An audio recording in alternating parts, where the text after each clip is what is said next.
Bom dia, bom dia, bom dia. Bom dia, pessoal. Desculpem o pequeno atraso. Não estava dormindo tarde, não fiquei até tarde acordado. Bom dia para você, bom dia, Pedro Brandão, Jaquiane. O pessoal tá em peso aqui, ó, mal. Nem dormiram vocês também, né?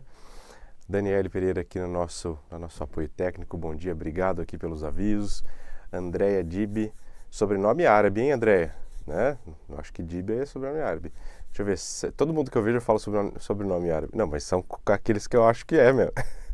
Sebastião, Renata, Lucinélio, quem mais? Jailane, Juliana, bom dia a todos vocês. Obrigado. Lorena, que nome lindo, é o nome da minha cidade, inclusive. Acho um nome muito bonito. É sírio, exatamente. Árabe, os sírios nem os libaneses gostam que fala que tudo é árabe, até porque nem tudo é árabe, né? Tem que especificar. Fez muito bem. Legal. Bom, sejam todos vocês muito bem-vindos, o Thales também, a Stephanie, vocês que estão chegando.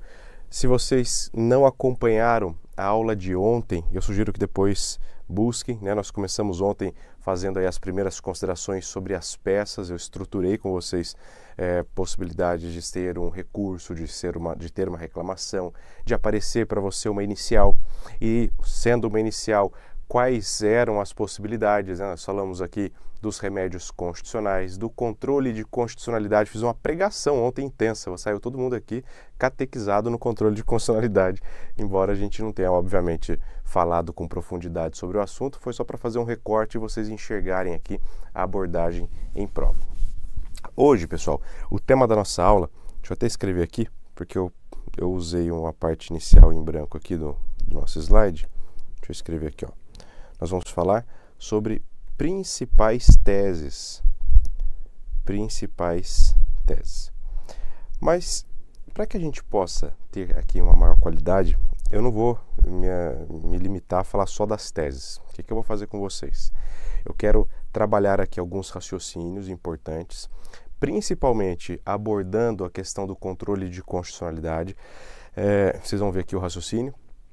E aí eu vou fazer, como fiz ontem com vocês, de ler alguns enunciados de peça, ao final, do meio para o final da nossa aula, para a gente já poder ver na prática como que a gente vai utilizar esse raciocínio, tá? Então, nessa primeira etapa, como o controle de constitucionalidade vai aparecer para nós em várias ocasiões, e nós ontem pudemos identificar que vai aparecer, seja na peça, e aí na peça sempre vai cair, né? Nós vimos aí que vai aparecer necessariamente ou no controle concentrado ou em qualquer peça do controle difuso, né, qualquer outra peça que possa vir a ser cobrado, o controle de constitucionalidade vai aparecer. Então, pelo número de mensagens que eu recebi no Instagram, eu vou adaptar um pouquinho essas principais teses para trazer um pouco essa ideia do controle de constitucionalidade, que vai ser a principal tese quando se fala numa inconstitucionalidade, né, na peça. Então a gente vai desenvolver um raciocínio aqui que eu tenho certeza será muito importante para vocês aí nessa preparação. Inclusive nas peças que eventualmente já forem trabalhando com o professor Diego, nas peças que vocês já tiverem acesso aí na plataforma, vai fazer total sentido, tá bom?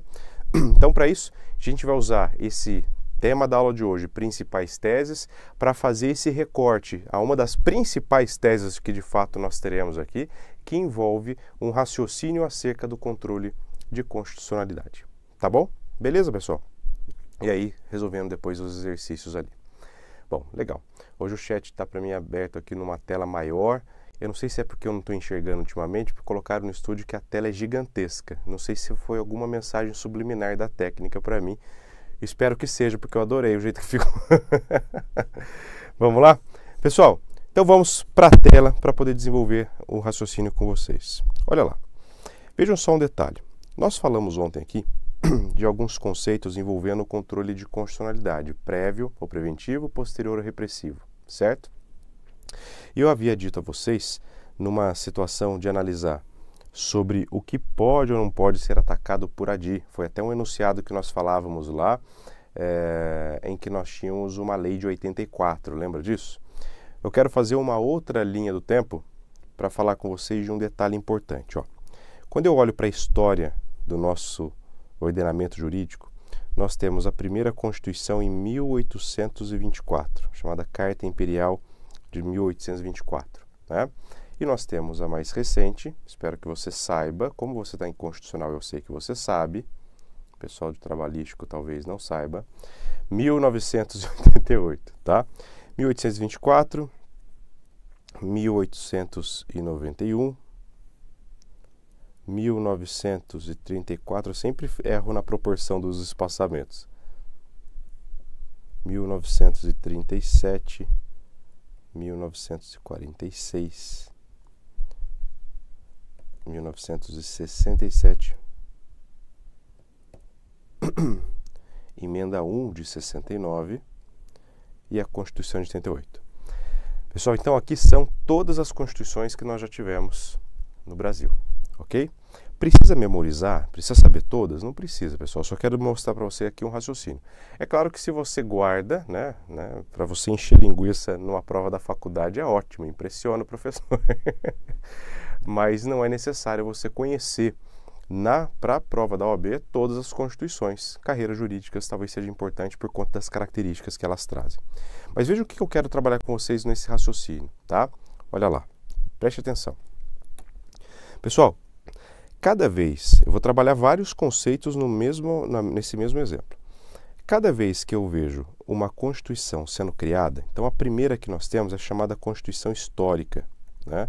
Por quê? Porque é a primeira. Naturalmente ela vai ser chamada de histórica. Todas as demais que vieram, nós vamos chamar de constituições revolucionárias. Uma constituição revolucionária não significa que ela teve guerra ou que teve la revolución, né? Quando eu falo de uma revolucionária, significa que ela rompe com a Constituição até então vigente. Então, em 1891, quando a gente tem a criação da Constituição de 1891, aqui, ó, esse símbolo de ruptura. Por isso que a gente fala que ela é revolucionária. Naturalmente, cada Constituição que veio na sequência, ela rompe com a que até então era vigente. Essa ruptura, pessoal, significa também pensar que houve uma revogação da Constituição anterior. Ok?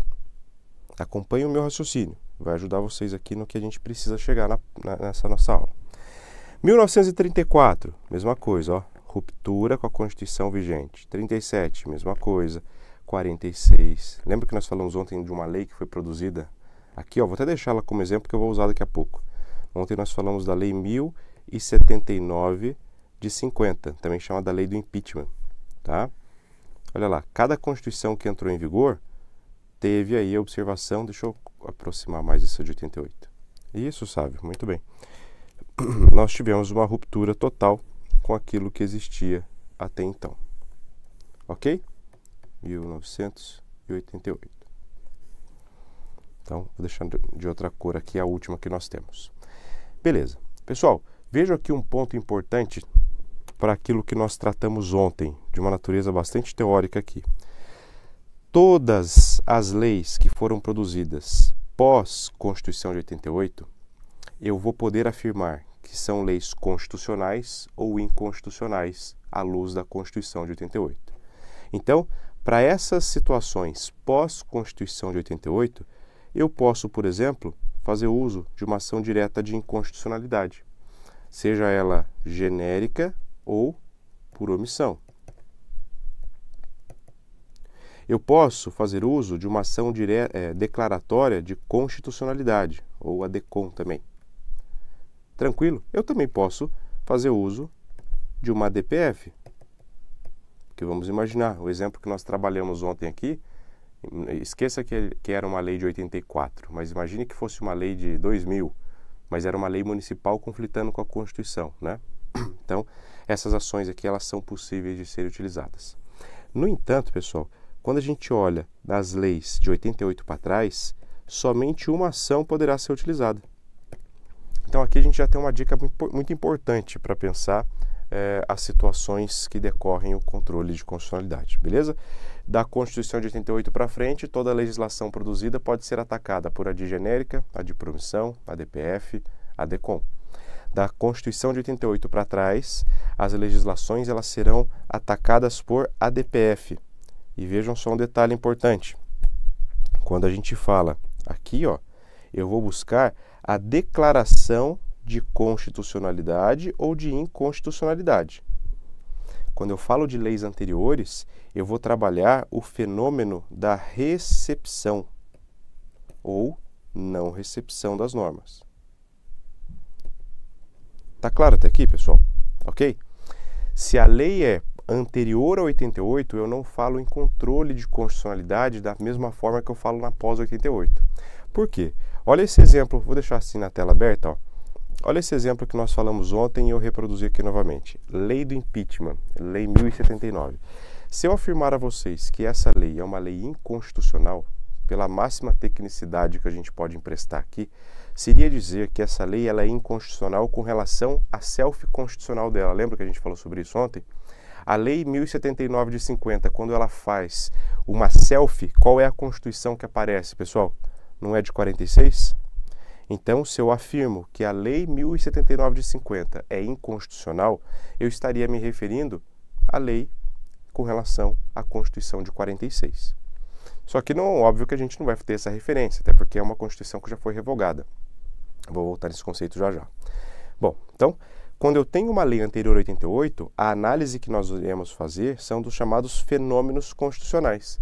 Se essa lei foi recepcionada ou não recepcionada, ou seja, se ela é compatível com a nova Constituição. Se ela for compatível, eu recepciono e ela permanece produzindo efeitos. Se ela não for compatível, eu não recepciono. Cuidado até com a expressão, né? Existem alguns manuais que vão usar a expressão revogado por não recepção. Eu não gosto muito dessa expressão, não, aliás, muitos não gostam, porque quando a gente fala revogado, a Constituição não revoga a lei. A Constituição muda o parâmetro, o paradigma de análise. Lei revoga lei, Constituição revoga Constituição. E eu vou demonstrar isso para vocês agora. Ó. Vejam só, na vigência da Constituição de 1824, nós tivemos produções, eu vou colocar de leis, mas leis em sentido amplo, tá? Várias leis. Normas, portarias, né? Enfim, sentido amplo. Na vigência da Constituição de 91, mais outro tanto de um acervo legislativo. E assim por diante, pessoal.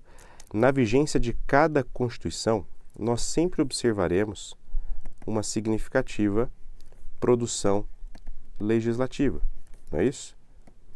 Vamos aqui lembrar, Código Penal, década de 40, Código Eleitoral, década de 60. Ou seja, nós sempre temos leis produzidas na vigência das Constituições. Agora, olha uma pergunta que eu faço. Essas rupturas que eu indiquei aqui, com essa cor azul, né? Será que quando há essa ruptura com a criação de uma nova Constituição, eu crio uma revogação das leis ou eu só revogo a Constituição? Eu falei isso há pouco com vocês. Quando eu tenho uma Constituição sendo criada, ó, publicou a Constituição de 1891, o que eu faço com a de 24? Revogo. Publicou a de 34, revogo a de 91. Publicou a de 37, revoga a de 34. E assim, consecutivamente, sucessivamente, até que a gente tenha a Constituição vigente, que é de 88. Então, cuidado com o raciocínio aqui. O que nós temos para indicar é que, você pode até escrever isso, cada vez que eu tenho uma Constituição sendo publicada, eu automaticamente revogo a Constituição anterior. Ok? Perdão, pessoal. Então, cada vez que eu tenho uma Constituição publicada, eu revogo. Pessoal, aqui, esse efeito de uma revogar a outra, ela decorre de um conceito que a gente estuda em teoria do poder constituinte. Lembram de um nome? Ó? Vou escrever aqui para vocês, deixa eu pôr na tela. Ó. Poder constituinte originário. Vocês lembram desse conceito, pessoal?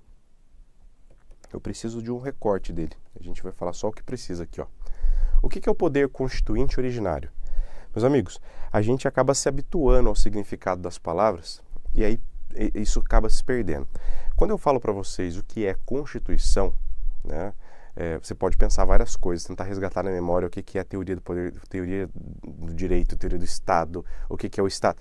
Mas vamos pensar basicamente. Se eu perguntar para vocês, ó, eu estou com um copinho de café aqui, ó, vazio, inclusive. Do que é constituído esse copo? O que vocês vão falar? Professor, provavelmente de plástico, talvez um plástico reciclável, talvez um papel reciclável, não é isso? Quando eu pergunto do que é constituído algo, significa tentar entender o que compõe aquilo que eu estou analisando, aquele objeto de análise. Beleza? Quanto ao plástico, quanto ao copo. Agora, se eu falar para vocês, ao invés de do que é constituído esse copo, perguntar para vocês do que é constituído o Estado. Perceberam? Então, quando eu falo Constituição, a gente está falando de poder constituinte originário. Quando eu falo Constituição, tentem, ao invés de enxergar um livro verde com a capa escura, no artigo 1 ou 250, tentem indicar, quando eu falo Constituição da República Federativa do Brasil, é como se eu estivesse demonstrando para vocês o conjunto de elementos que compõem, que constituem o Estado. Tá claro até aqui, pessoal? Vamos voltar? Então, lembrei aqui de um conceito. Olha lá, poder constituinte originário. O que significa poder constituinte originário? Poder significa possibilidade de agir, não é isso? Constituinte, de constituir o Estado, e originário, porque traz origem. Tranquilo? Então vamos resumir isso aqui. Cada vez que eu tenho uma Constituição sendo criada, eu estou diante do exercício do poder constituinte originário. Anotem isso. Cada vez que eu tenho uma Constituição sendo criada, eu estou diante do exercício do poder constituinte originário, ou seja, eu estou manifestando aquele poder que existe de constituir o Estado através de uma norma maior aqui, que é a nossa Constituição. Beleza até aqui, pessoal? Estou pegando conceitos objetivos aqui dessa teoria. E agora vamos pensar o seguinte, mais uma conclusão acerca do poder constituinte originário. Cada vez que eu tenho o poder constituinte originário em atividade, ou seja, se ele está em atividade, significa que uma nova Constituição será criada. Cada vez que eu tenho o constituinte originário em atividade, eu tenho que uma nova Constituição será criada e, portanto, eu tenho uma ruptura total com relação ao sistema jurídico. Professor, nós aqui, alunos de Direito Constitucional, não estamos satisfeitos com a Constituição. Vamos criar um projeto para ter uma nova Constituição. Será a Constituição Federal de 2025, porque a gente primeiro vai passar no exame de ordem e, na sequência, a gente termina a redação da Constituição. Então, deixa para a Constituição ano que vem.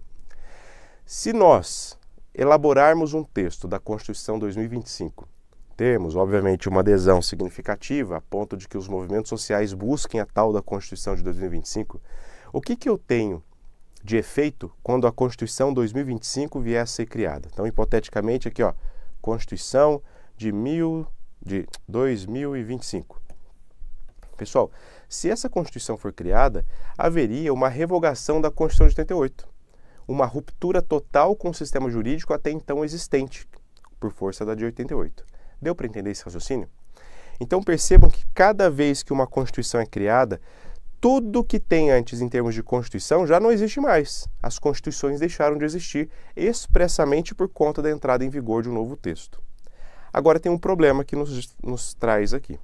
Olha o tanto de lei que foi produzido na vigência das Constituições. Há pouco eu disse a vocês, lei revoga lei, Constituição revoga Constituição. O inverso, a combinação disso não é verdadeira. Lei jamais revogará uma Constituição e a Constituição jamais revogará uma lei. Ela pode, a Constituição, ao ser revogada, né, ela pode fazer uma alteração no paradigma do que eu vou considerar constitucional ou alinhado ou não com a Constituição. Mas vejam, quando eu tenho todas essas revogações que vocês estão vendo na tela das Constituições anteriores, as leis não sofrerão consequências em razão do exercício do poder constituinte originário, não de imediato. Tá claro?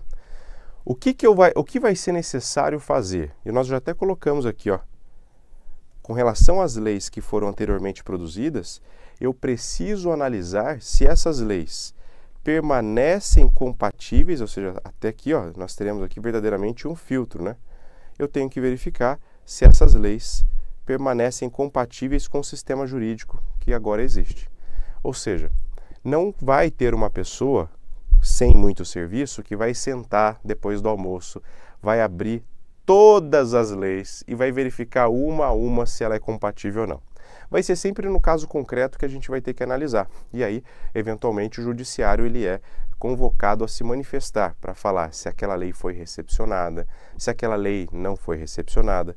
Repito, se você pegar uma lei que foi revogada, vai estar escrito lá no Planalto, no site do Planalto, lei revogada pela lei número tal.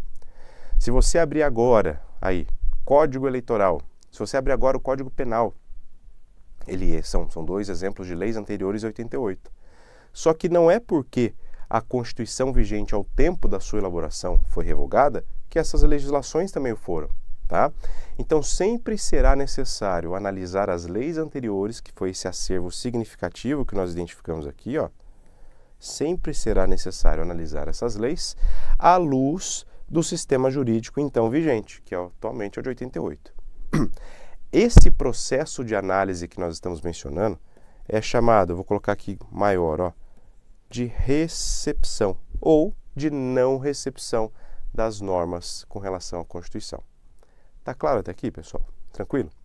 Então esse é um elemento para vocês verificarem que o controle de constitucionalidade propriamente será feito das leis pós-88. E por que então a DPF é utilizada? Porque como para entrar com uma DI ou para entrar com uma DC, eu preciso dessa contemporaneidade, né? A lei tem que ter sido publicada após 88. Para todas as ações, para todas as situações em que eu não consiga usar uma DI e uma DC, eu uso subsidiariamente qual ação? A DPF. Pessoal, aqui para a gente fechar um breve raciocínio. Ontem nós falamos sobre os remédios constitucionais num panorama geral, né? Nós falamos quando não couber um HC, quando não couber um HD, se não couber um mandado de injunção, caberá o mandado de segurança por ser uma ação subsidiária. Lembra disso? O MS, ele tem essa característica semelhante nesse ponto à DPF. Se não couber uma DI, se não couber uma ADC, caberá a DPF porque é uma ação subsidiária. E é por isso que para fazer essa análise de recepção, sempre, se a lei é antes da Constituição de 88, você não precisa nem pensar a DPF, se for a ação que está sendo cobrada ali para você utilizar. O enunciado de ontem, eu estou com ele aqui até, ó, deixa eu colocar aqui para vocês verem. O enunciado de ontem falava sobre aquela situação, ó, olha aqui na tela comigo, do prefeito do município Alfa e que destacava a lei orgânica de um município, sendo que essa lei, ó, de 85. Aqui, pelo fato de ser uma lei municipal, já não possibilitaria utilizar a ADI, porque a ADI, perante o Supremo, só de lei federal ou estadual. Lei municipal não pode ser atacada via ADI direto no Supremo. Lei municipal no Supremo só chega via recurso extraordinário ou a DPF, tá? Tranquilo? E não bastasse o fato de ser uma lei orgânica, tem o fato dela ser anterior a 88. Dá para usar uma ADI, uma DC de lei antes de 88? Não. Então, necessariamente aqui, por dois elementos, nós estaríamos diante da necessária subsidiariedade da ADPF. Tá claro, pessoal, até aqui? Vocês estão em silêncio aqui, eu estou considerando que está tudo ok, tá? Bom, vamos voltar aqui mais um pouquinho. O ar-condicionado aqui hoje está judiando. Deixa eu voltar. Olha só. Então tá, fizemos essa análise, tá? Deixa eu voltar aqui. Então nós temos leis anteriores, leis posteriores. Agora eu gostaria que vocês prestassem atenção num detalhe. As leis que são produzidas, obrigado Andréa, as leis que são produzidas pós 88, quando a lei vai ser produzida, então imagine você, nós, sem nenhuma ofensa, mas vamos imaginar que sejamos parlamentares. Eu adoro fazer essa piada besta. Nós sejamos aqui todos parlamentares, estamos no Congresso Nacional. E nós vamos criar uma lei. A gente quer criar uma lei que fale, quem tiver com o VAD, deixa o VAD perto aí que a gente vai usar ele agora. E você, se você não tiver, não tem problema, pode usar pela internet, ou se não der para fazer agora, na sequência você faz essa pesquisa que eu vou dizer, tá? Imagine o seguinte, nós somos parlamentares e queremos nesse exato momento criar uma lei que fale sobre a ficha limpa.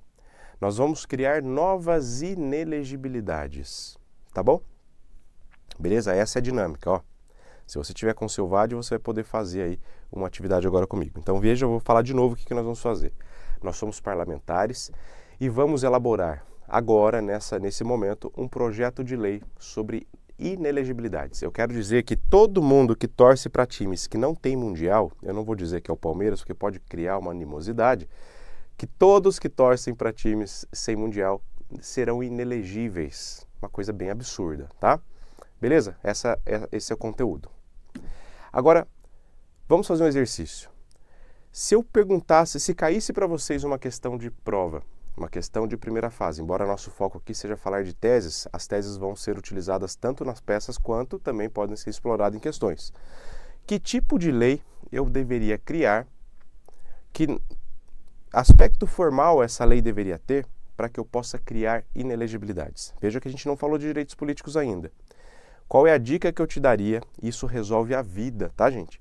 Que dica que eu te dou? Que eu te dou, para que você consiga compor uma resposta, mesmo que esse assunto seja completamente estranho a você, tá? Eu tenho falado muito aqui de duas ferramentas, dois instrumentos que o VAD traz para nós. Um é um índice sistemático, que é como se fosse um sumário do que tem você tem o índice sistemático da Constituição e você tem o índice sistemático de outras legislações. O índice sistemático faz você ter um panorama geral, como se fosse um sumário da norma, tá? Neste caso, nós vamos utilizar, a menos que você conhecesse já onde está o assunto, nós vamos utilizar o índice alfabético remissivo. Então, procure no seu VAD agora o índice alfabético remissivo. Normalmente ele está lá no comecinho, tá? Vou te dar aí alguns segundinhos para você achar. Índice alfabético remissivo. Veja, enquanto você vai procurando, veja qual que é a dinâmica. Nós vamos aqui tentar entender, na condição de parlamentares, que tipo de lei, se é uma lei ordinária, se é uma lei complementar, se é uma lei delegada, se é uma, sei lá, lei seca, começa a viajar, né? Que tipo de lei eu tenho que criar para poder inovar, trazendo novas inelegibilidades? Veja, a palavra-chave que nós temos aqui é inelegibilidades. Se você já encontrou o índice alfabético remissivo, procure a expressão inelegibilidades.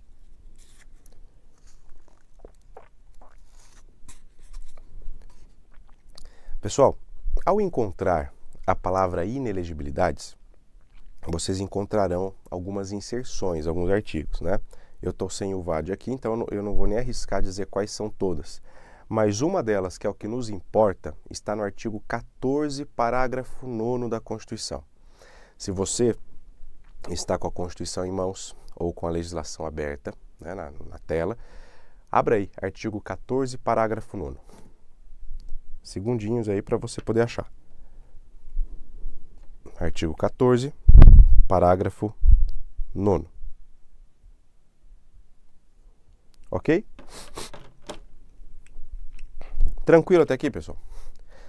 Ao ler o artigo 14, parágrafo 9º, vocês vão identificar que a Constituição disse assim, ó, para criar novas hipóteses de inelegibilidade ou novas hipóteses de inelegibilidade poderão ser criadas por lei complementar. Enxergaram isso? E além de dizer qual é a forma, ou seja, lei complementar, ele fala que caso eu crie essas novas inelegibilidades, que elas devem se revestir de um caráter. Vejam aí, considerar a vida pregressa da pessoa, não é isso? Considerando aí a sua atuação, enfim, tem vários elementos que o Constituinte deixou. O que significa? Quando vocês olham para o artigo 14, parágrafo 9º, eu tenho duas vertentes bem delimitadas pelo Constituinte. Primeiro, é uma vertente de natureza formal, que é quando ele fala através de que tipo de norma eu posso criar novas inelegibilidades, e eu tenho uma vertente de caráter material, ou seja, se eu criar essas inelegibilidades, qual que é o conteúdo, né, qual o tipo de inelegibilidade de fato eu posso criar? Explico. Vamos lá. Nós temos aqui dois tipos de leis também para ser considerada. Eu tenho a lei ordinária e eu tenho a lei complementar. Se você está com o 14, parágrafo 9º aberto, viu que para criar novas inelegibilidades, que tipo de lei que precisa?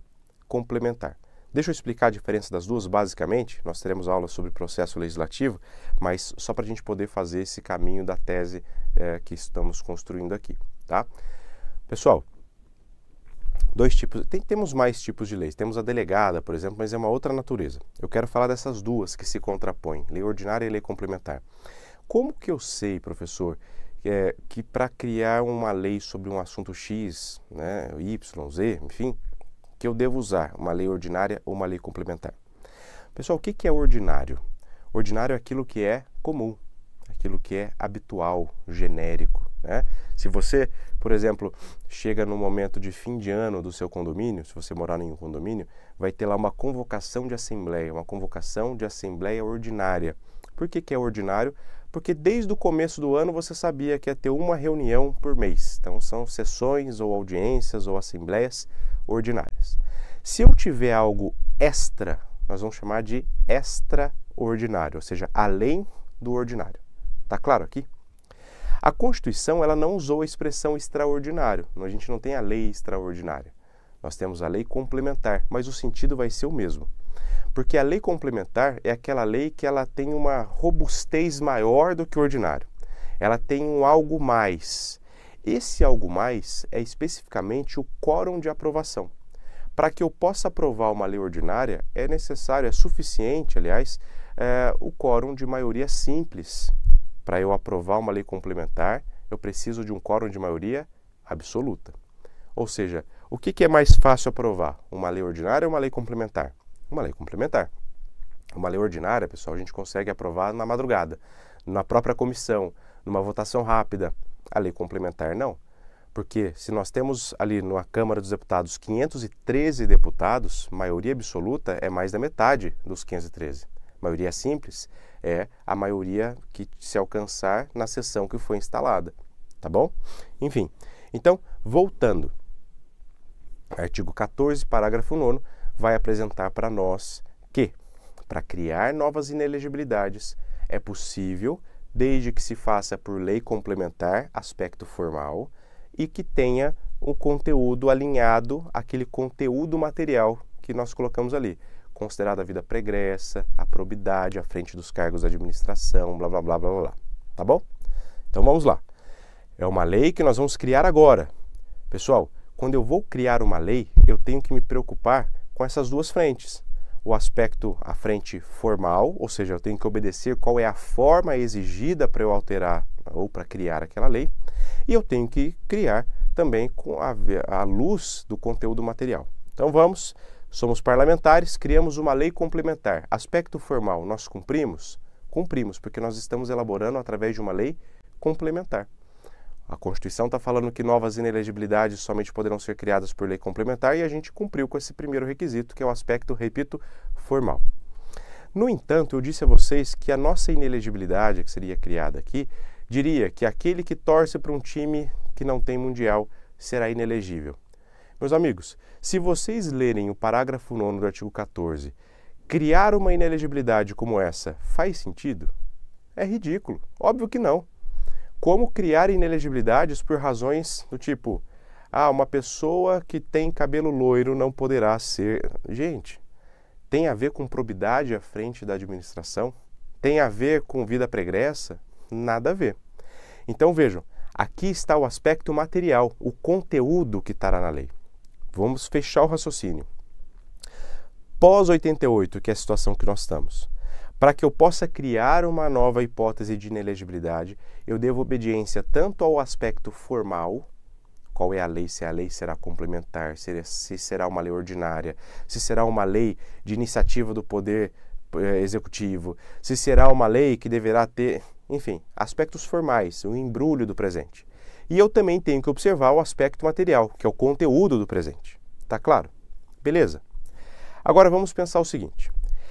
Todo esse acervo de leis que nós estamos vendo para trás, tá, aqui circulado em amarelo na sua tela, será que daria para a gente analisar essas leis à luz de aspectos formais e materiais?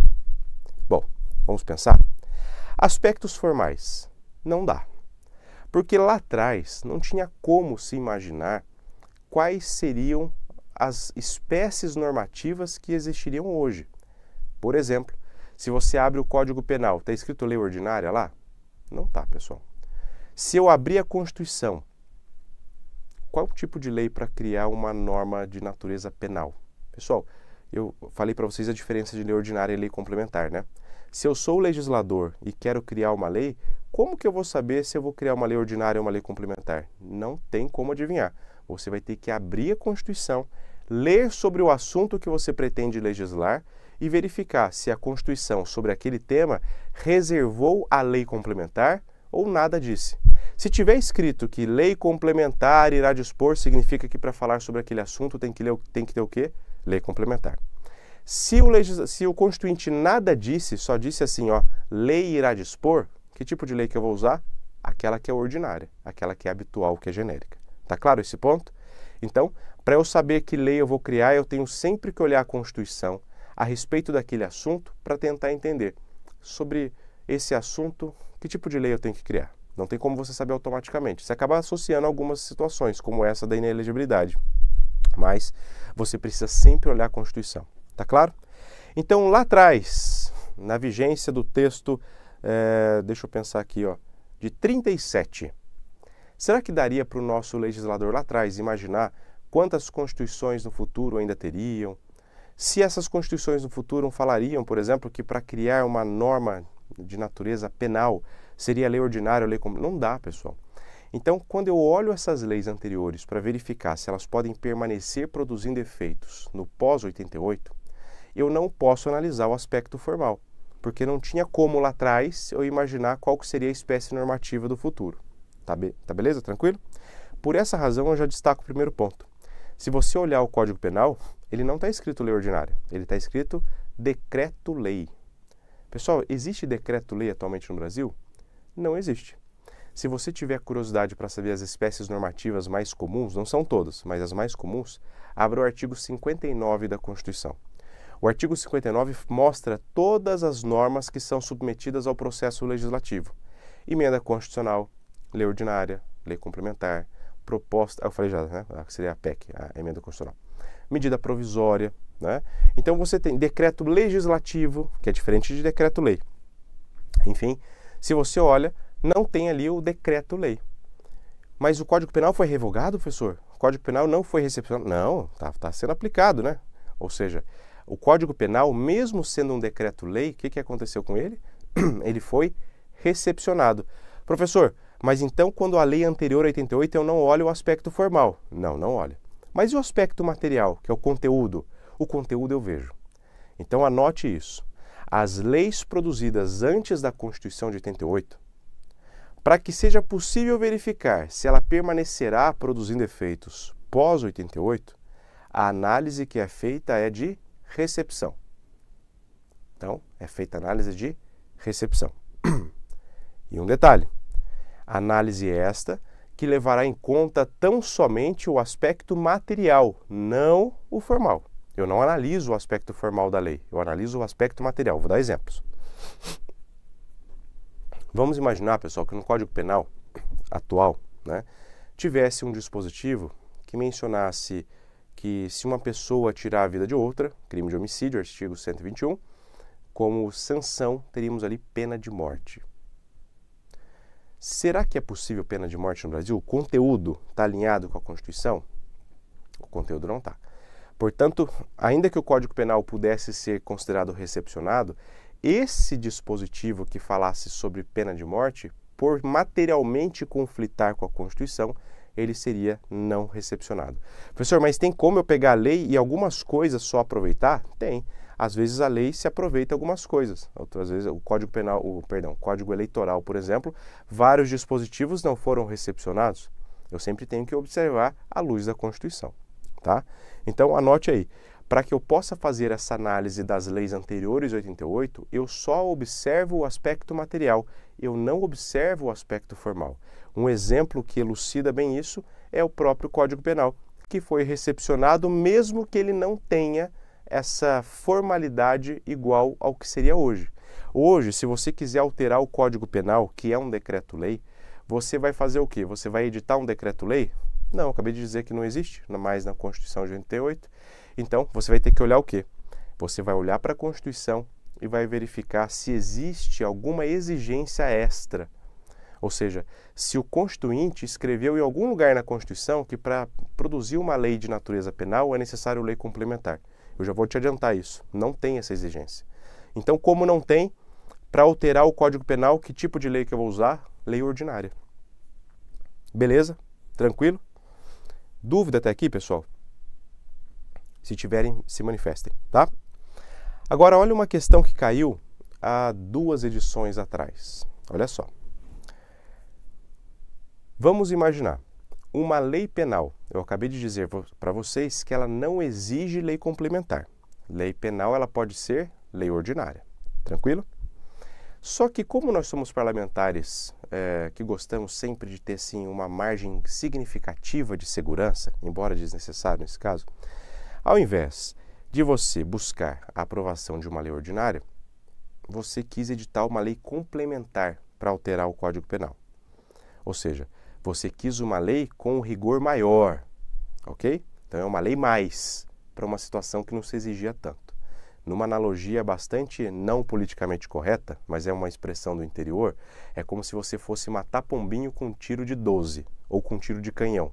Um pombinho com um estilingue já é o suficiente. Não que seja não estou querendo fomentar, tá? Para fazer essa prática. É uma expressão, um ditado popular.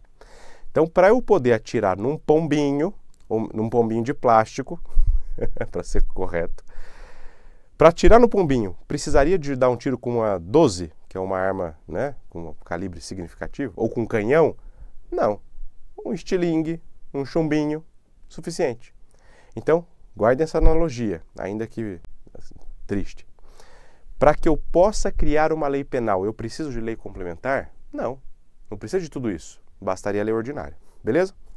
Mas e se o legislador criar uma lei complementar? Será que eu altero a regra da Constituição, que para a lei sobre direito penal bastaria a lei ordinária? Não, pessoal.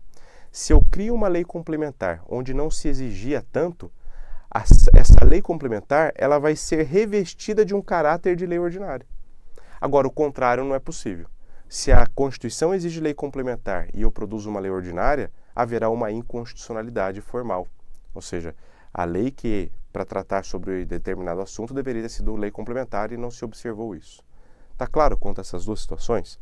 O que caiu recentemente era isso, se haveria algum problema aqui. Nenhum problema. E digo mais, se eu criar uma lei complementar para tratar sobre direito penal, eu conseguiria, através de uma lei ordinária, alterar essa lei depois. Porque, ainda que seja complementar, ela se reveste de lei ordinária, porque não se exige tanto para aquele tema. Está claro aqui, pessoal? Agora eu quero fechar o raciocínio com vocês sobre essa primeira tese que envolve processo legislativo no controle de constitucionalidade.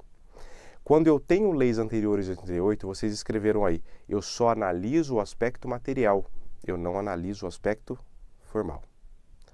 Mas, se a lei for posterior à Constituição de 88, eu tenho que analisar tanto o aspecto material quanto o aspecto formal, que era o nosso exemplo que eu disse aqui sobre criar novas inelegibilidades.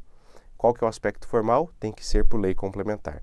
Qual que é o aspecto material? Aquele norte de inspiração que o parágrafo 9º trouxe, que se for criar novas hipóteses, eu devo levar em conta a vida pregressa do candidato, né, condições envolvendo a moralidade, a probidade à frente de cargos públicos eletivos e assim por diante. Beleza até aqui, pessoal? Tranquilo? Então, veja, anote aí, nas leis posteriores à Constituição de 88, é necessário observar aspectos formais e materiais da lei. Aspectos formais e materiais da lei. Tranquilo? Deixa eu avançar aqui. Beleza.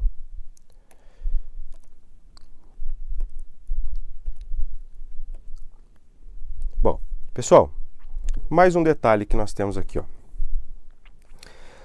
Vejam que nós estamos falando aqui da lei, no sentido amplo.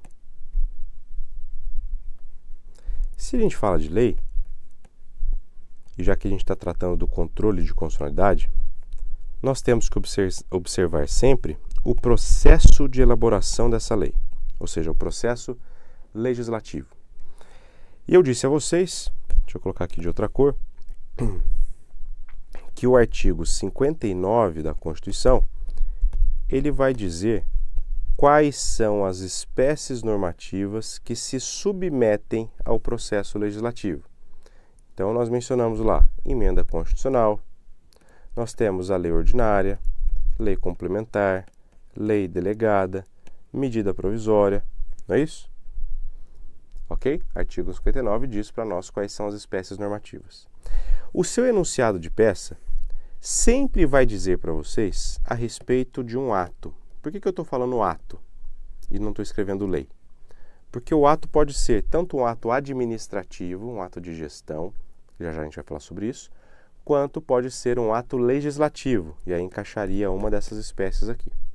Então, atenção que eu vou colocar agora, pessoal. Seja o enunciado de peça, ou sejam os enunciados de questões, sempre você vai ter a elaboração, daqui a pouco a gente vai ver isso na prática, a elaboração de um ato, né? A Câmara Municipal de Vereadores aprovou a lei tal, o prefeito editou o decreto tal, e assim por diante. Ok? Então, sempre nós teremos no centro da história um ato. Esse ato foi produzido por uma autoridade ou por um órgão.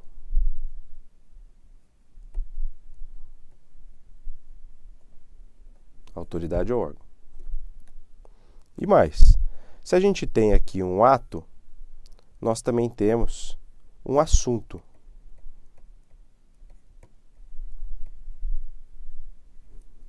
Tranquilo?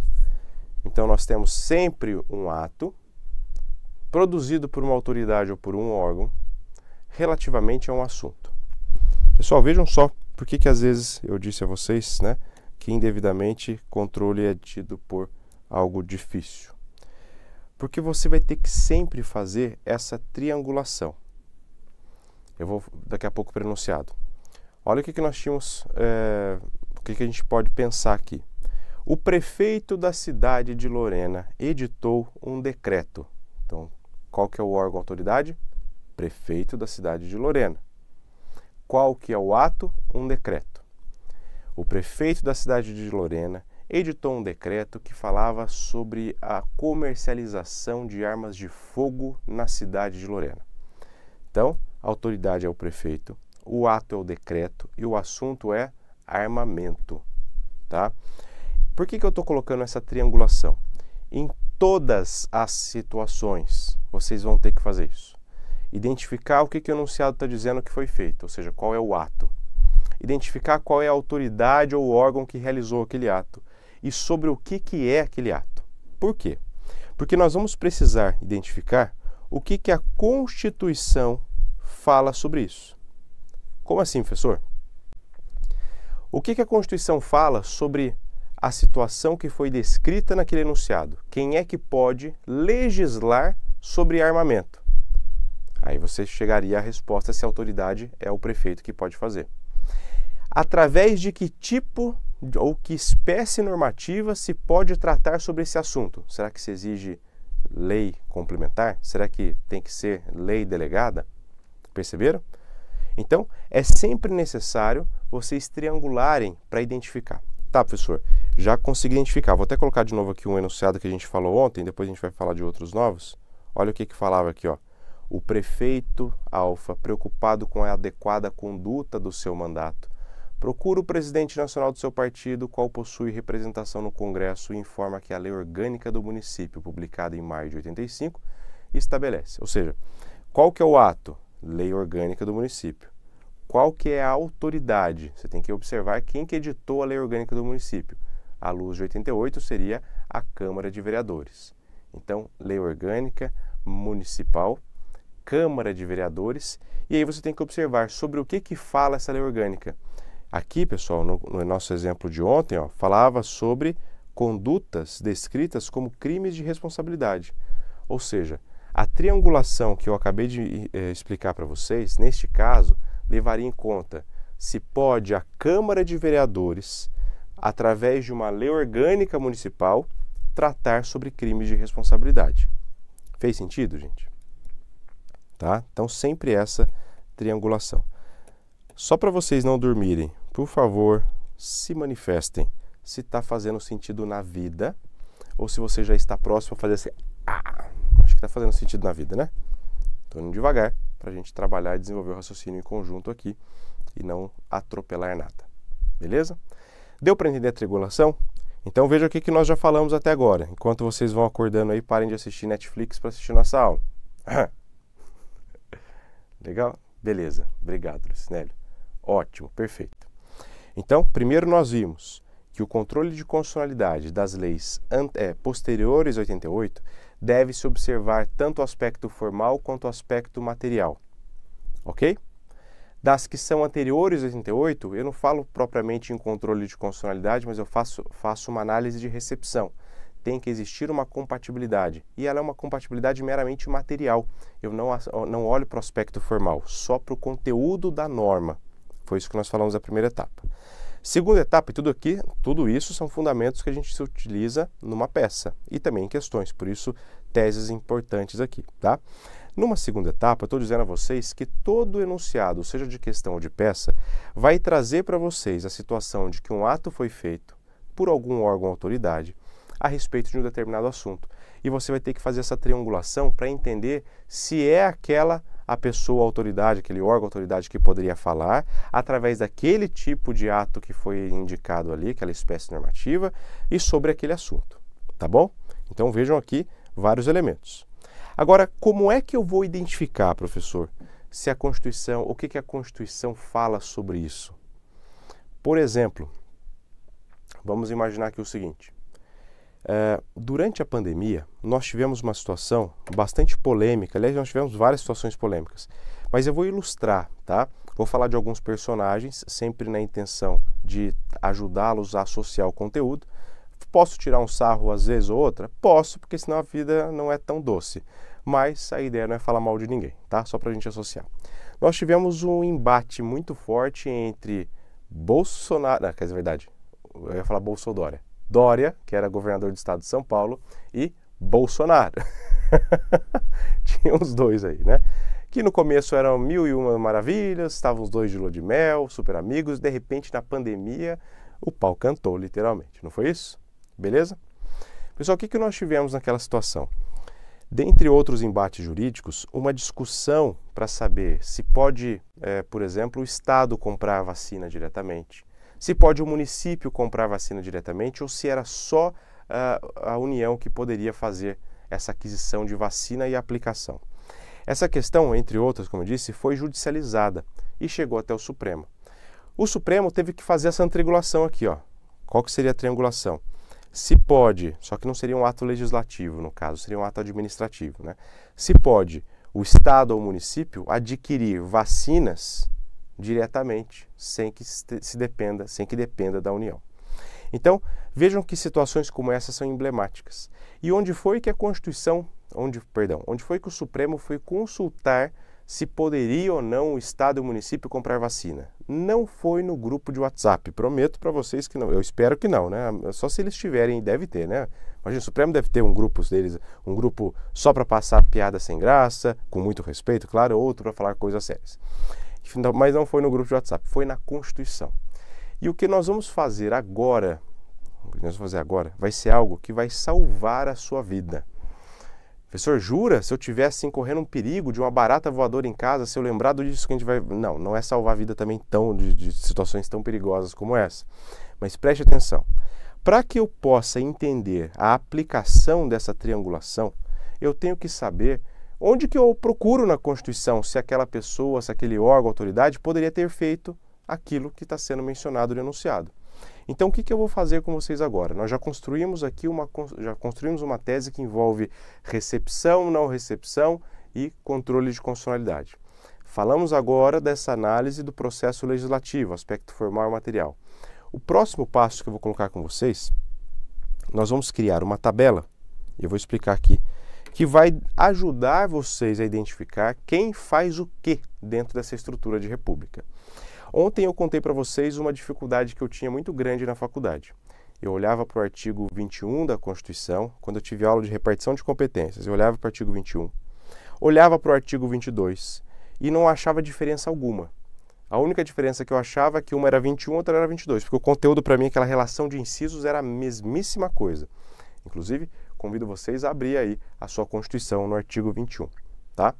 O que eu vou fazer, pessoal, vai ser construir uma tabela que vocês vão usar de guia na hora de pesquisar quem é que pode fazer o que sobre o que, tá?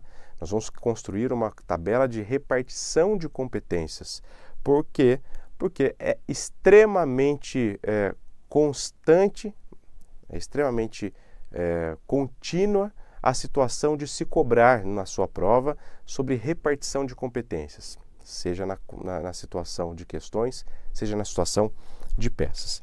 Então vamos para construir essa tabela aqui em conjunto, tá? Olha lá. Vamos pensar o seguinte. A Constituição Federal, pessoal, quando ela vai repartir competências entre os entes, entre as unidades federativas, né, entre os entes federados, ela vai repartir assim, ó. Artigo 21, artigo 22, artigo 23, 24, e a gente pode colocar ainda aqui, ó, mais 29 e 30. Ok? Artigo 21, 22, 23, 24, 29 e 30. Depois você vai abrir a Constituição, você pode já fazer ao mesmo tempo que eu, mas depois eu sugiro que você leia esses artigos com a tabelinha do lado, tá? Olha lá, se você abrir o artigo 21, você vai perceber que existe a menção de que compete à União. Tem uma expressão que não está ali, que é a interpretação, que eu vou escrever aqui para você guardar. Nós temos que o artigo 21, nós temos as chamadas competências exclusivas, essa expressão que não tem lá. Exclusivas da União. Artigo 21, competência exclusiva da União. O que é exclusivo? Bom dia, aqui Carlos Augusto, Solange Ribeiro, entendendo tudo, que bênção. Suzete, Noilves, Jaquiane também estava ontem com a gente. Enfim, todos os demais que eu já cumprimentei. Pessoal, o que é exclusivo? Lembro uma vez em uma aula que eu perguntei isso com uma situação que eu me lasquei, né? E aí eu prometi que eu nunca mais ia perguntar, mas eu vou perguntar de novo. O seu esposo, a sua esposa, ela é exclusiva? Ele é exclusivo seu? Ou ele é prioritário? Ah, quando não estiver usando eu até empresto. Às vezes é, né? Mas enfim. Pessoal, exclusivo é aquilo que eu não delego.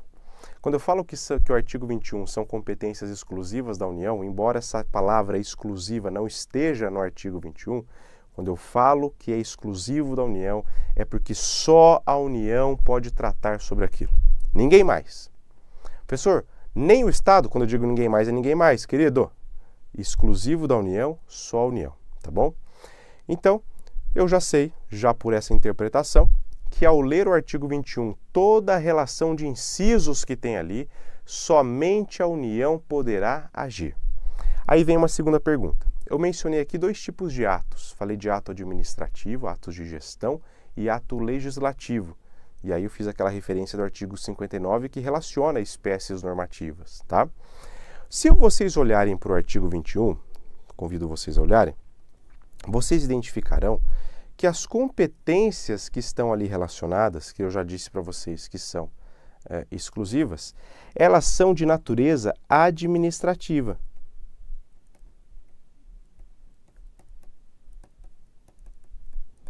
Competência administrativa. Professor, como que eu sei que é competência administrativa? Basta você ler o conteúdo que você vai ver. Fala em expedir, não é expedir, como fala? Emitir moeda. O ato de emitir moeda é uma lei? Não, emitir moeda. Imagina se eu pudesse ter em casa uma máquina que imprimisse o quanto eu precisasse, estaria imprimindo lá diuturnamente. Artigo 21. Tudo que tem no artigo 21 se relaciona a competências de natureza administrativa, repito, exclusivas da União. Ou seja, só a União pode fazer, são atos de gestão. Se são atos de gestão, meus amigos, natureza administrativa, faz sentido, isso não é absoluto que eu vou dizer, faz sentido que tudo que está no artigo 21 seja realizado pelo Poder Executivo. Não necessariamente, porque a gente sabe que os poderes têm funções típicas e atípicas, né? Mas se a gente olhar, grosso modo, a maioria das situações do artigo 21 serão atos de gestão realizados pelo Poder Executivo. Tá claro? Então a gente já consegue fazer algumas junções aqui. Segundo ponto. Eu vou trazer com vocês mais um elemento. Ó. Se eu disse que elas são competências exclusivas, nós podemos colocar aqui apenas a título de compreensão que elas são competências indelegáveis. Indelegáveis. Beleza? Vamos fazer a tabelinha aqui do lado contrário agora? E o artigo 22, professor? Pessoal, o artigo 22, ele faz o par perfeito com o artigo 21. Mas eu vou trazer aqui as classificações primeiro. O artigo 22, no próprio caput, está escrito assim, ó, são competências privativas da União. Diferentemente de exclusiva, o que é privativo é delegável. Então, a gente coloca, inclusive, essa expressão aqui, ó. Delegável. Que é o contrário. Meus amigos, eu vou fazer uma analogia. Às vezes eu peco na tecnicidade dos meus exemplos, mas é de propósito. Não estou simplificando os institutos jurídicos, mas tentando torná-los mais palatáveis, já que são abstratos, tá? Você chega num lugar, eu vou dar uma de professora Priscila e vou ilustrar musicalmente. É um lugar que você entra, você escuta uma música assim, ó. O que faz você feliz? Que lugar que é esse? Lugar de gente feliz, Pão de Açúcar. De gente feliz e rica, né? Porque você sai de lá pobre.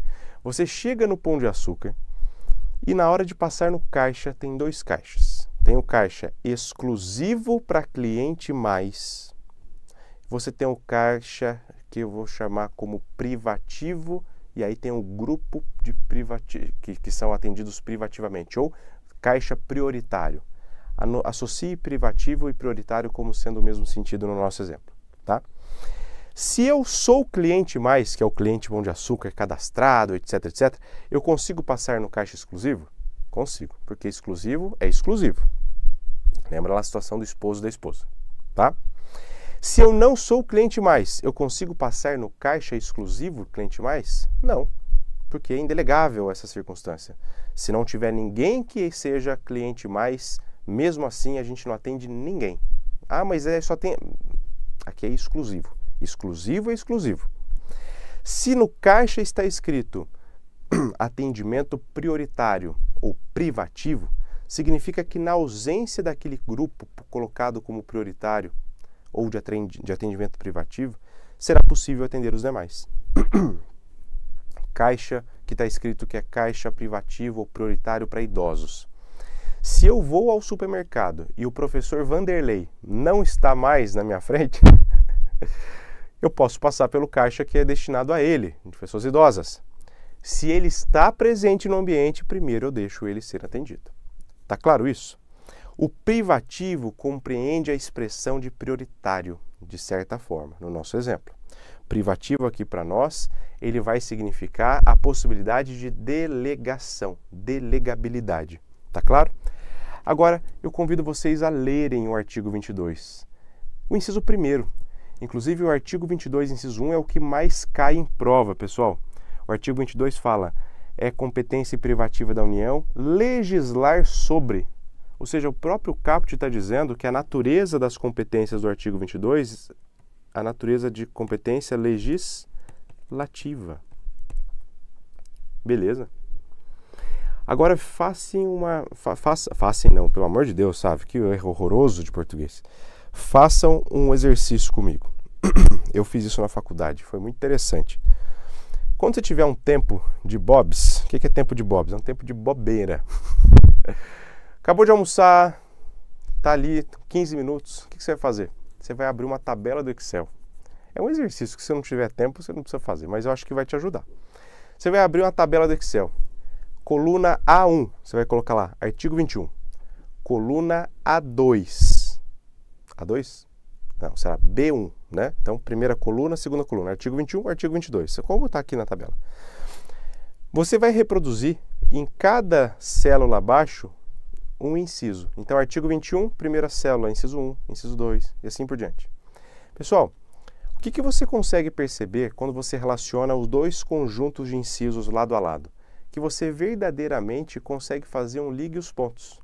Você consegue fazer o depara, você consegue juntar uma coluna na outra ali. Porque o que você consegue agora compreender fechando o raciocínio? tudo que está no artigo 21, dizendo que é exclusivo da União agir em tom de gestão, quando eu olho para o 22, eu enxergo que é privativo da União legislar sobre os mesmos temas. É como se eu dissesse assim, quem é que está na União? Executivo está o presidente, Congresso Nacional no Legislativo. Então, para tudo aquilo que o presidente pode fazer, o Legislativo poderá legislar sobre o mesmo assunto. Por isso que a gente fala aqui, ó, natureza administrativa e natureza será que eu consegui fechar o... não. Legislativa e administrativa.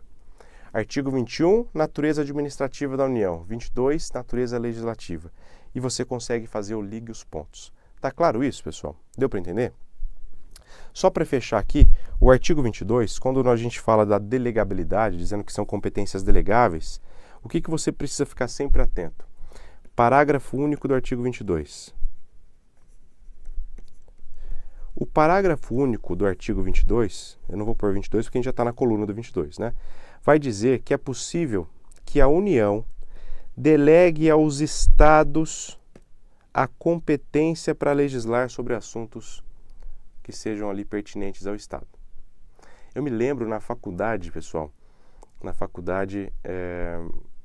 nas aulas iniciais de Direito Penal, tinha um livro do professor Fernando Capês, que ao tratar, parte geral de Direito Penal, ao tratar sobre competência para legislar sobre direito penal, se eu não me engano era o livro do Capês que usava esse exemplo, dizia assim, será que pode o Estado legislar sobre direito penal? Em regra, não.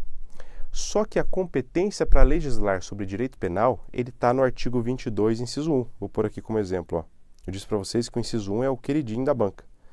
Então, é competência privativa da União legislar sobre direito civil, direito penal, aeroespacial, marítimo, eleitoral. A maioria das situações estão aqui no artigo 22, inciso 1. Então, eu tenho no parágrafo único que a União pode delegar ao Estado a competência legislativa sobre os temas do 22, desde que seja específico o interesse do Estado. E lá no livro que eu acho que era do Capês, se eu não estiver enganado, dizia sobre criar uma norma, uma lei penal que protegia a Vitória Régia. Então, estados do norte vão criar uma lei para proteger a flora brasileira, né? E ali, então, seria algo específico do estado, porque a Vitória Régia nos estados do norte ela tem uma composição diferente daqui a aqui, né? Inclusive, uma criança consegue ficar em pé sem afundar. Às vezes, de outras regiões do país, até pelas condições climáticas, naturais, enfim, acabam não tendo esse vigor todo de força. Então, é só um exemplo. Pode o Estado legislar sobre direito civil, direito penal, direito eleitoral? Como regra, não. Mas se forem atendidas as exigências do parágrafo único do 22, ou seja, uma lei complementar que delega ao Estado a possibilidade de legislar sobre o assunto, por interesse próprio, interesse específico, aí é possível. Então, muito cuidado com relação a isso. Lembrem, o artigo 22 não é exclusivo da União, é privativo. O que é exclusivo é o 21, indelegável. O 22 se delega e se delega obedecendo essas regras aí. Tá bom? Voltando para a tela, pessoal, na mesma perspectiva que nós falamos aqui, nós temos o artigo 23 e o artigo 24. Por quê, pessoal?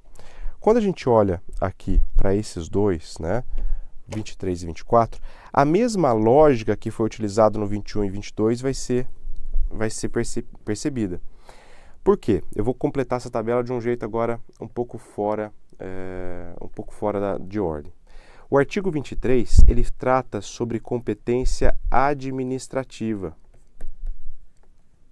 assim como nós falamos do 21. Então, se você olhar o 21 e o 23, a mesma natureza com relação a ser administrativa. O 24 tem a natureza semelhante ao 22, legislativa. Claro que existem outras diferenças, tá? Que eu vou mencionando aqui. Artigo 23, pessoal. Artigo 23 fala que é competência comum. Competência comum da União, Estados, Distrito Federal e municípios.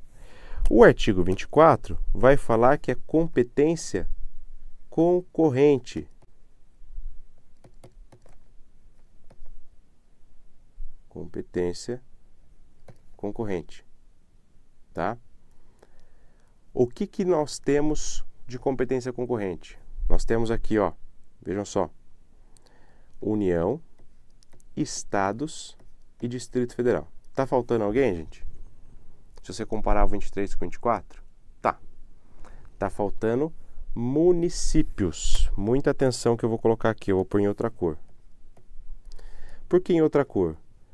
Porque a possibilidade dos municípios legislarem sobre os temas do artigo 24 decorre principalmente do artigo 30, incisos 1 e 2, tá? E mais, o próprio Supremo Tribunal Federal que faz essa interpretação, que os municípios poderão legislar sobre os temas do 24, desde que seja aí nas regras do artigo 30. Tá bom? Então, observem essa tabela do jeitinho que a gente está mencionando aqui. Pessoal, lembra que eu disse para vocês sobre a situação de vacinas, né?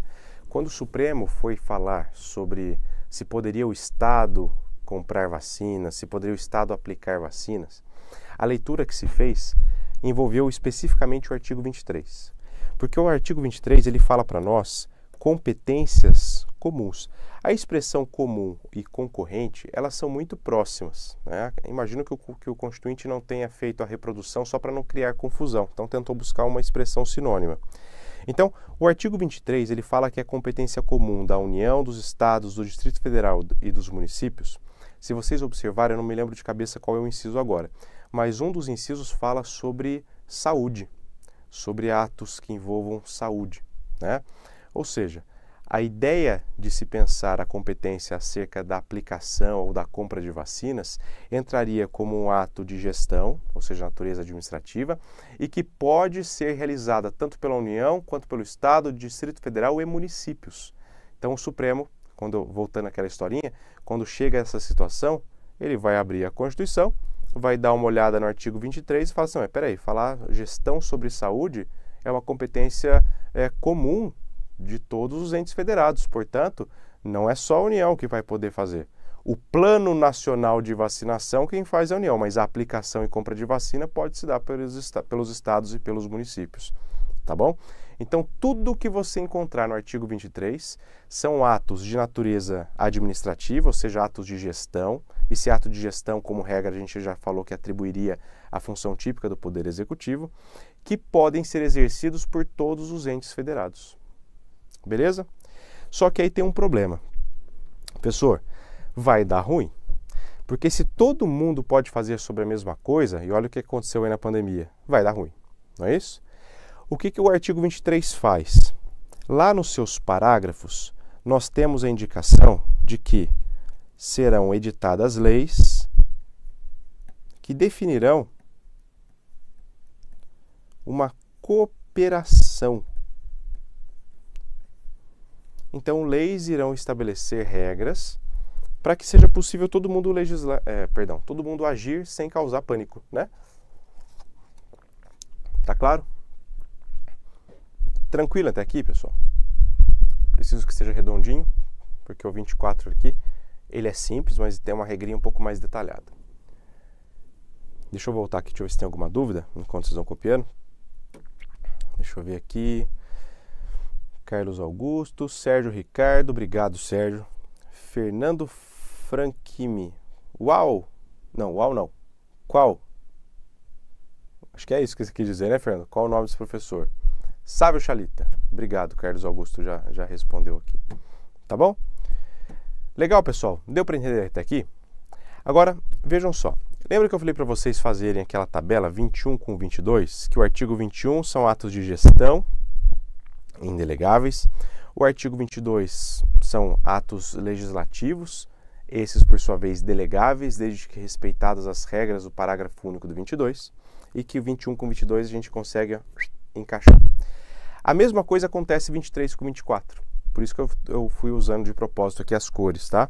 O 23 relaciona atos de gestão, o 24 legislação, que elas vão também se encaixar. Qual que é a diferença? Diferentemente do 21, o 23 não é exclusivo, muito pelo contrário, são competências comuns, todo mundo pode fazer. Quando eu falo todo mundo, não é eu, você, obviamente, mas são as unidades federativas, né, os entes federados. O 24 são regras que poderão ser criadas, ou seja, leis que poderão ser tratadas sobre os temas do artigo 23. Se você tem ali, por exemplo, que o artigo 23 fala sobre gestão da saúde, o artigo 24 fala sobre legislar sobre saúde. Se o 23 fala sobre patrimônio do meio ambiente, atuar em proteção, protegendo o meio ambiente, o 24 fala sobre legislar sobre florestas, sobre, enfim, tudo que fala do 23, o 24 eu legislo. É como se um artigo estivesse dando suporte ao outro. Ó, se você pode fazer, você pode legislar. Tá bom? Tranquilo? Agora veja um detalhe.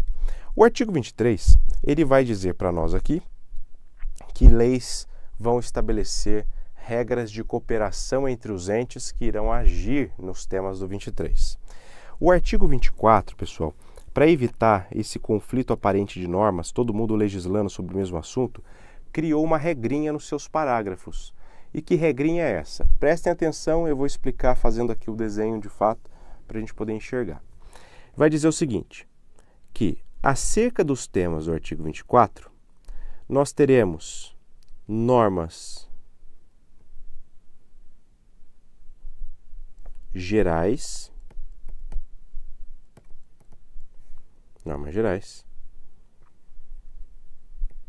e normas específicas.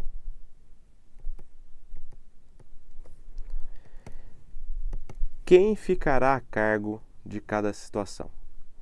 Diz o artigo 24 que quando for normas gerais, leis de natureza geral, ficará a cargo da União. Essas normas específicas, tá? São chamadas também de leis ou normas suplementares. Que as normas específicas ou suplementares serão produzidas pelo Estado. Eu vou dar um exemplo de um assunto. A lei de licitação. Nós temos uma lei de licitação. Você, na primeira fase, estudou com o professor Igor. A lei de licitação é uma lei federal. Por quê? Porque ela traz normas de natureza geral. Legislar sobre licitação está aqui no 24. Tá bom? Só que cada estado e mais, cada município pode ter uma disposição específica sobre o processo de compras, sobre o processo de contratações, tá? Então vejam, normas gerais serão produzidas pela União. A competência aqui é concorrente, ou seja, todos concorrem para poder fazer o mesmo. E normas suplementares ou específicas serão criadas pelo Estado. Tá claro até aqui? Onde que começa o porco a desentortar o rabo, né? Onde é que começa a ter problema? Vamos imaginar que o Estado queira criar normas suplementares, só que ele não consegue criar normas suplementares porque a União ainda não fez a parte dela. E aqui que começa a dar problema. Mas a Constituição traz uma solução. A Constituição vai dizer o seguinte: para essas situações onde eu tenha a competência concorrente, diante da inexistência de normas gerais, olha só como que ficaria. Vou pôr uma outra cor aqui, ó. Então, a União ainda não produziu normas gerais. Então, coloque aqui, ó, ausência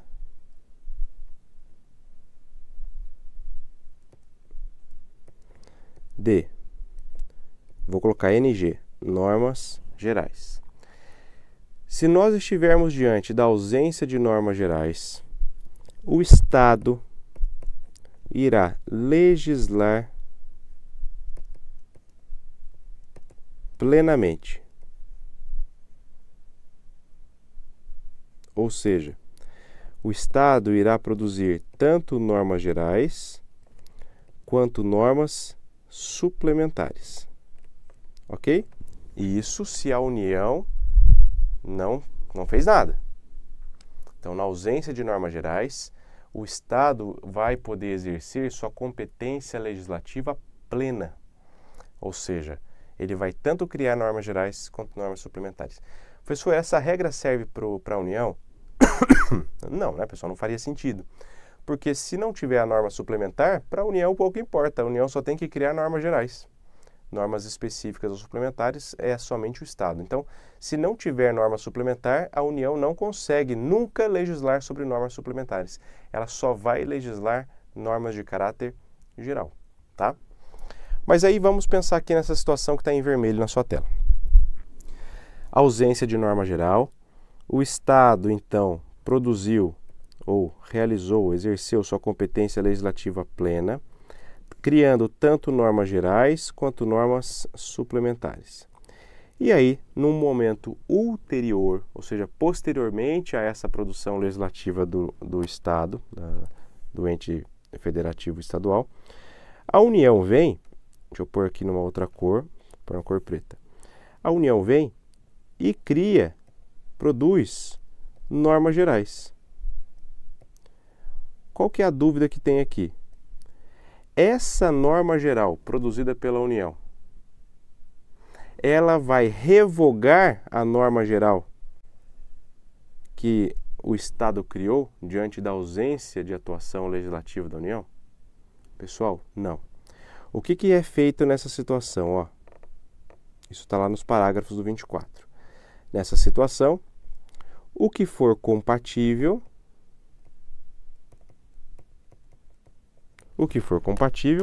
permanece produzindo efeitos. O que for incompatível,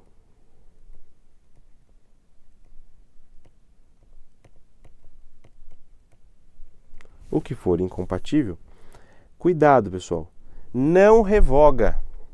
O que for incompatível vai suspender a aplicação. Então vamos lá. Eu tenho uma norma geral estadual que foi produzida diante da inércia, da inexistência de normas gerais pela União. Foi o Estado que criou. Depois de um tempo, a União veio e legislou no que lhe competia, ou seja, normas gerais. Eu tenho agora duas normas gerais e uma norma suplementar.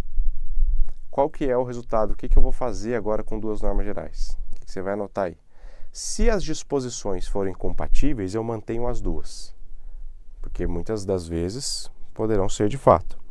Se não forem compatíveis, ou seja, se existir conflito, tudo aquilo que for conflitante da norma estadual, eu suspendo, mantendo preferencialmente o que está na norma de natureza federal, da União, tá? Então, cuidado. Primeiro ponto que eu quero colocar para vocês, não significa revogação. Por que não significa revogação? Porque se essa lei que foi produzida pela União depois, vier a ser declarada inconstitucional ou simplesmente tenha sido revogada, o Estado não precisa legislar de novo sobre normas gerais, porque ela só estava com seus efeitos, sua aplicação suspensa.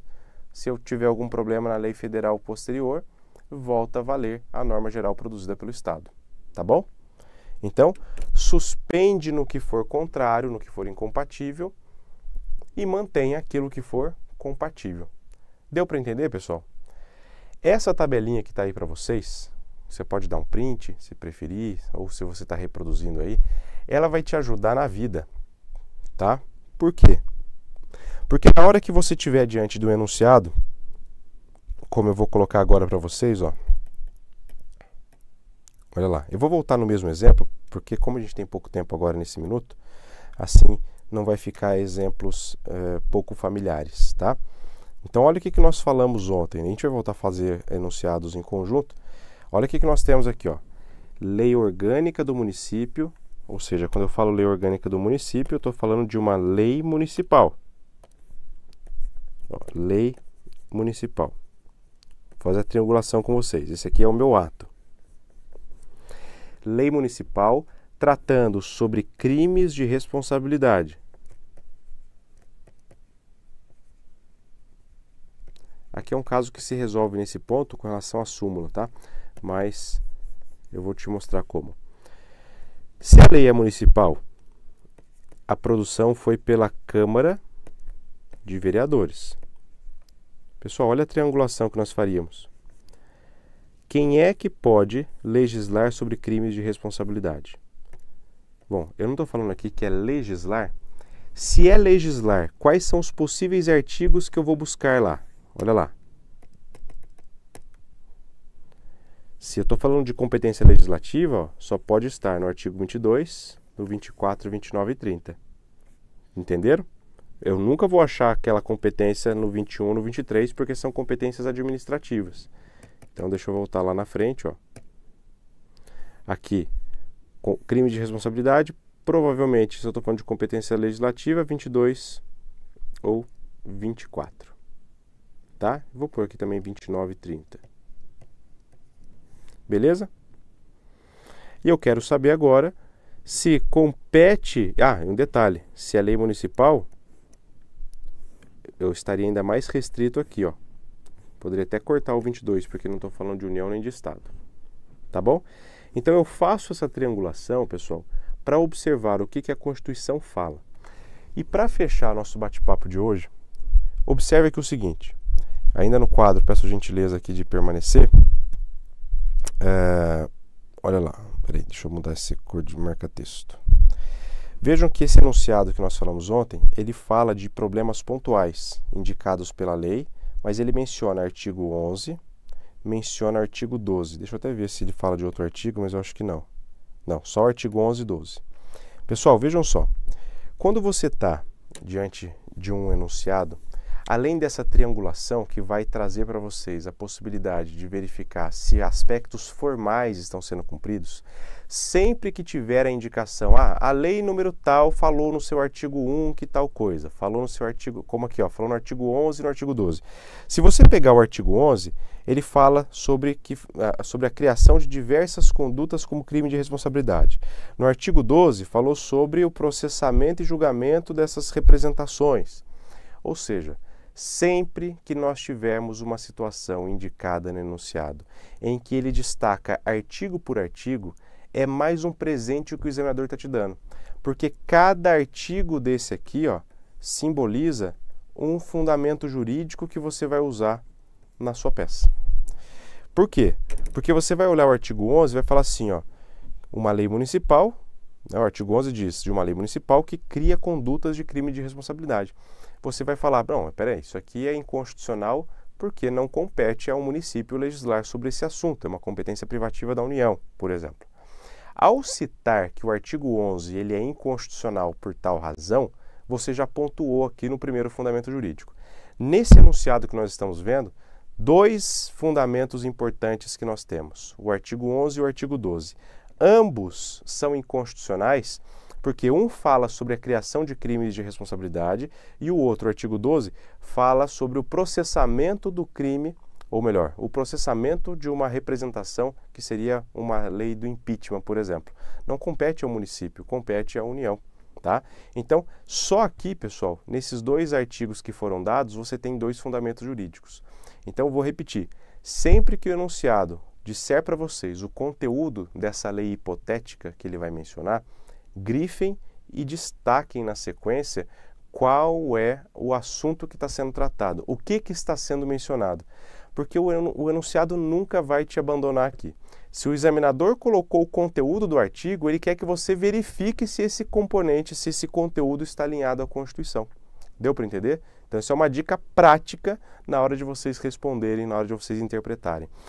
O enunciado falou de artigo. Opa, deixa eu destacar aqui qual é esse conteúdo, porque com certeza está conflitando com a Constituição. Pouquíssimas vezes essa reprodução de artigo está alinhada com a Constituição. 95% das vezes é para você dizer que é inconstitucional, tá bom? Então, muito cuidado quanto a esse ponto. Pessoal, eu gostaria de agradecer mais uma vez a presença de vocês. Nós fechamos aqui mais um dia. Espero que não tenha sido tão cansativo, né? Porque nós falamos ontem à noite, falamos hoje de manhã, mas estamos aí caminhando rumo à nossa preparação, rumo à nossa aprovação. Espero que vocês tenham gostado, né? Pudemos falar aqui da construção de algumas teses importantes. Vocês verão, à medida que fizerem aí simulados, que independentemente do assunto, se for falar sobre terra indígena, se for falar sobre direito social, direitos fundamentais, qualquer coisa que seja, sempre existirá um ato, uma autoridade ou órgão e um instrumento, um ato, né? Que foi ali realizado para você triangular e ver se poderia ou não ter sido feito por aquela pessoa. Tá? Então, construímos aqui raciocínios importantes acerca da resolução, tanto das peças quanto das questões. Beleza? Eu fico lá, como ontem, né, à disposição de vocês pelo Instagram. Ainda algumas perguntas eu não respondi, porque ontem cheguei tarde, dormi, acordei cedo, então hoje eu ainda respondo para vocês ali muitas dúvidas que chegaram. Então, deixa eu pôr aqui de novo, pessoal, para quem quiser, meu Instagram está aqui, ó.